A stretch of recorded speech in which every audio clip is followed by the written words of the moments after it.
Hello everyone, it's Old Guardian here.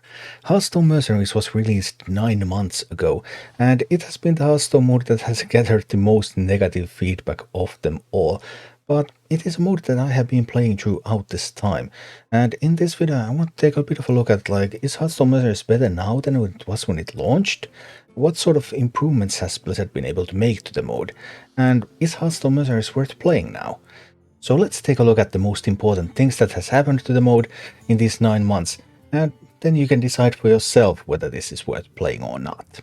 First of all, Mercenaries has been notorious for the grind.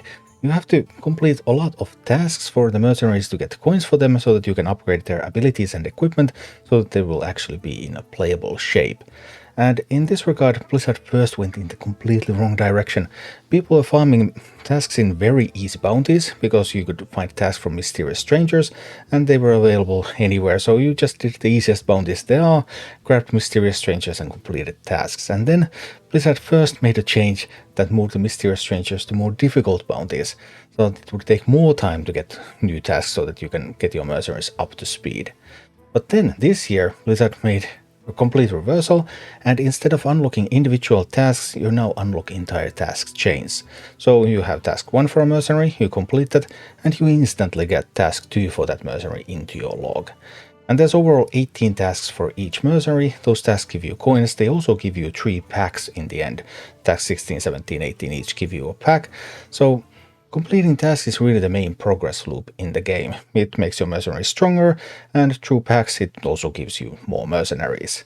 And previously, during the task farming days, after task farming was made a little bit more difficult, then you were able to get like 7 tasks per hour on average. I did this for many hours, and that's what I was able to do.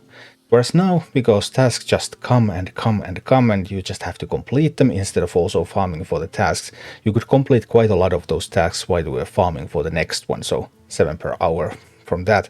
But now I'm completing around 18 tasks per hour, which means that more than half of the task grind is gone. It's simply gone.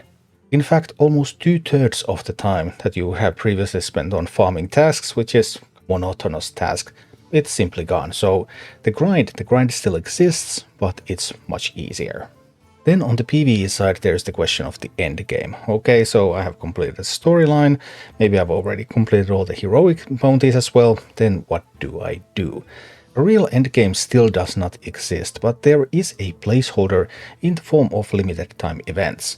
And limited time events reward you with some legendary mercenaries, they reward you with some diamond portraits, so the rewards are pretty decent.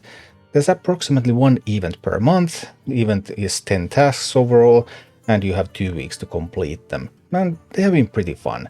Some of them challenge your collection a little bit, but some of them have also been a little easier so that practically everyone can complete them.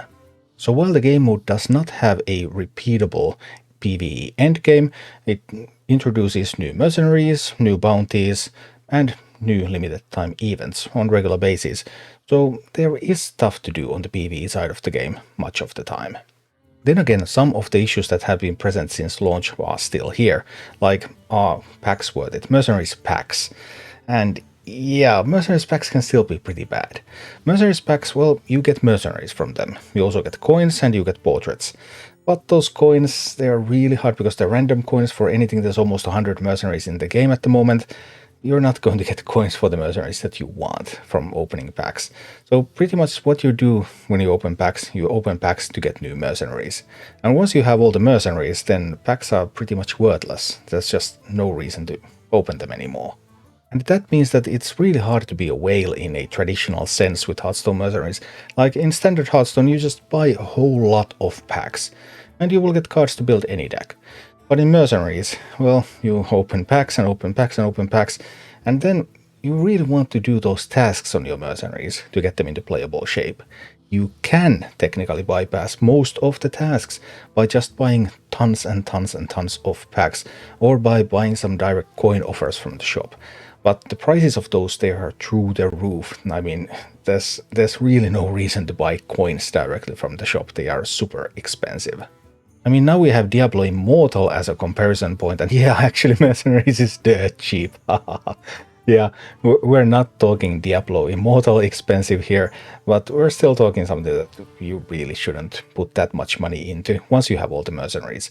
So it's not a game that you can really buy yourself into. You can buy yourself into it to an extent, getting all the mercs, but after that you still need to play with the mercs to really make them playable. And well, you're getting a lot of random coins from various sources. You get random coins from tasks, you get random coins from packs, you get random coins from bounties. What about once you have your mercenaries maxed and you still have coins left over? In some cases, thousands and thousands of coins left over. Excess coins, still no solution. They have promised that there's going to be an exchange mechanism so that you can give up some of your excess coins and you will get coins for a merc that you own but have not maxed yet. Okay, so that actually sounds pretty smart. And that mechanism is coming late 2022, maybe early 2023, not very soon. Also, there will be another use for excess coins sometimes next year, I suppose, where there's some kind of PvE endgame, and those excess coins might be useful in that in some way. So yeah, excess coins continue to be an issue, but I think this issue really has been blown out of proportion. Yeah, it sucks to have excess coins, but now when you get a mercenary, if you play through the task chain of the mercenary, then it's fully usable for PvE purposes at least at that point, and then you can just play the game and have fun. So okay, excess coins, yeah, would be nice to have a solution for them, but I just don't see it nearly as critical as some people say that it is. But what about the PvP side of the game? PvP balancing, getting access into PvP. Well, PvP balancing is still based on mercenaries, new mercenaries being added to the game that counter popular strategies. So new mercenaries get added to the game and then you will have to quickly get them into playable shape so you can use them in PvP so that you will be able to counter the strategies from the previous set of mercenaries. That loop hasn't changed, and that loop is pretty much what made me quit PvP side of this game, because I just don't like that when there's a new mercenary and then I have to rush to make it really good. But the task change really does help with that, because now you have much easier access to the task chain of the mercenary, and then you will be able to complete the task chain much faster. But after you have completed the task chain, the mercenary is still not maxed. It is completely fine for PvE, it really doesn't matter. If you complete the task chain of a mercenary, you will have enough coins to get it fully ready for PvE purposes. But for PvP, maxing a merc gives the merc a +1/+5 stat buff. This is almost like, hey, what if we had golden cards that gave like +1 attack or something? Yeah, that is still a pretty huge pain point when it comes to the PvP side of things. And rather than a solution for excess coins, I would much rather see just making that +1/+5 baseline for all mercs and quit giving maxed mercs bonuses. And that would make PvP tons more accessible. There would pretty much be no problem anymore, because then you just play the task chain and then you're good to go. But as it is right now, yeah, there are still some accessibility issues with PvP, even though they have been lessened. But as mainly a PvE player, the task change, which means that you can actually get your mercenaries into playable shape for PvE pretty quickly, and then having all these limited time events, so you will have something fun to do every once in a while, those have helped the game a lot, at least from my perspective. And I'm having more fun with mercenaries than I have ever had before, and I think if it was released in this shape instead of in the shape that it was in October 2021, I just don't see that it would have gotten nearly the amount of critique that it has gotten. But now, once an opinion has been established on the game, it's much harder to change that opinion than it would have been to just get it right from the start. The main pain point that I think is that maxed mercs things. If max mercs did not give a bonus, if that was a baseline thing, then I think this would be a great game. But anyway, that is a description of what has been fixed in Mercenaries, what things still have not been fixed in Mercenaries, so that you can decide for yourself whether you think this game is worth playing or not. Thank you for watching. If you enjoyed the content, please click the like button, subscribe to my channel, and check out my Twitch channel.